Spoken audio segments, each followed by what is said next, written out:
ശേഷം ലീലയെപ്പറ്റി ഞാൻ ഇന്ന് ഓർത്തുപോയി. ലീലയെന്ന് കേൾക്കുമ്പോൾ നിങ്ങൾ പെട്ടെന്ന് വിചാരിച്ചേക്കാം, തെറ്റിദ്ധരിക്കാതിരിക്കാൻ നേരത്തെ പറഞ്ഞുകൊള്ളട്ടെ, അവൾ എൻ്റെ സഹോദരി.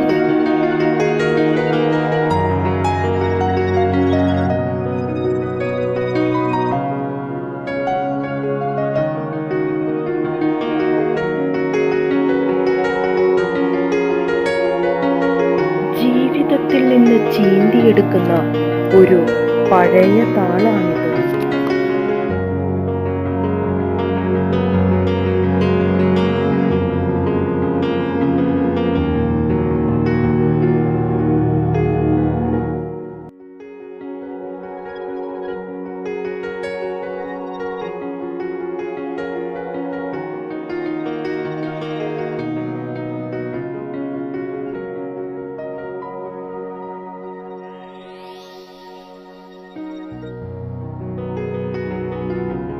ദൂരെ ആ സൂര്യകാന്തി പൂക്കളും നീലപ്പട്ടുനാടയും കാഴ്ചപ്പാടിൽ നിന്നു മറഞ്ഞു.